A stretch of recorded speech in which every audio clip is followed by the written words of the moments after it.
Apakah segala sesuatu itu sudah ditakdirkan? Indonesia itu segala-segala diomongnya takdir. Kenapa sih kok dia itu hidupnya kok kayaknya enak terus? Terus ada orang yang bilang, itu takdir, Pak. Dia itu hidupnya sorot terus. Dia hidupnya kayaknya mengalami banyak kemalangan. Ya itulah takdir, gitu ya saudara ya. Apakah segala sesuatu ditakdirkan? Dan ini menjadi pergumulan manusia. Pertanyaannya biasanya dua, saudara. Apakah kita bebas berkehendak? Atau segala sesuatu atas sejarah itu sudah ditakdirkan dan tidak dapat dihindari oleh manusia? Dunia punya jawaban atas dua itu, tapi ekstrim. Pandangannya apa? Yang pertama, pandangannya fatalisme. Dia percaya gini, oh nggak ada kebebasan memang. Kita ini semua robot. Kehendak bebas hanyalah ilusi. Segala sesuatu sudah ditakdirkan. Akibatnya jadi skeptis, apatis, pesimis, mudah depresi, hidup dalam keputusasaan. Saya kasih contoh, orang yang struggle terus dalam pekerjaan. Fatalis, dia bilang apa? Takdir memang. Aku memang ditakdirkan hidup sorong. Nah, kalau ada orang sukses, itu tidak ada hubungannya sama kerja kerasnya. Itu memang takdir. Kalau orang bergumul dengan pasangannya, suami dan istri, aduh aku iki disiksa ambek bojoku terus. Ya itulah takdirmu. Nah, itu kan saudara ya, itu fatalis. Nah, tetapi di ekstrim satunya, ini sangat gini, masa depan kita ada di tangan kita. Pilihanmu hari ini akan menentukan masa depanmu. Mereka kan berkata gini, ciptakan masa depanmu. Akibatnya apa? Kalau berhasil, wah ini karena pilihanku, memang aku ciami. Jadi sombong dan agresif sekali. Oh kita harus target ini.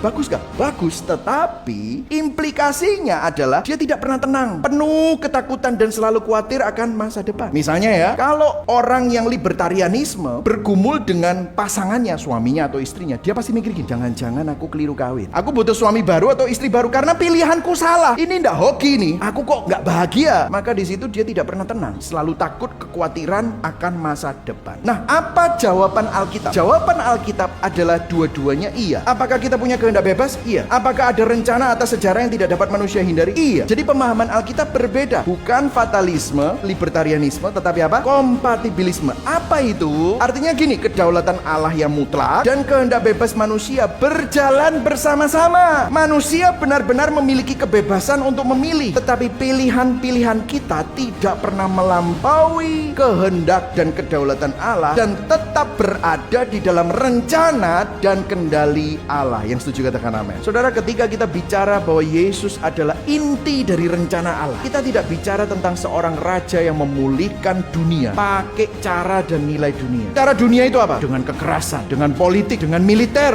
dengan kekayaan atau kehebatan manusia. Bukan. Yesus adalah seorang raja yang berbeda. Gimana caranya segala sesuatu dipulihkan? Disalib penghukuman berubah menjadi pengampunan. Disalib kehancuran berubah menjadi pemulihan. Disalib kematian berubah menjadi kehidupan. Saudara, segala sesuatu di dunia sedang menuju kepada kehancuran. Segala sesuatu yang kita bangun, apakah itu keluarga, karier, atau reputasi, pada akhirnya akan hancur dan runtuh. Tetapi Yesus datang untuk membalikkan arah kehancuran ini melalui kehancuran Tuhan sendiri, melalui kehancuran Kristus, dirinya disalib. Saudara sekarang memiliki pemulihan. Saudara diutuhkan. Shalom itu kembali kepada diri saudara, sehingga saudara memiliki kehidupan yang baru. Saudara, kenapa setiap minggu Anda perlu mendengar Injil? Kenapa Anda perlu merenungkan salib setiap saat? Ini rahasianya. Hanya ketika kita melihat kedalaman penderitaan Yesus untuk kita, kita akan mulai memahami kedalaman kasih-Nya. Saat kita memahami kedalaman kasih-Nya, di situ kita bisa tenang. Salib adalah bukti tertinggi kasih Tuhan bagi saudara. Dia rela lakukan itu karena Dia mengasihi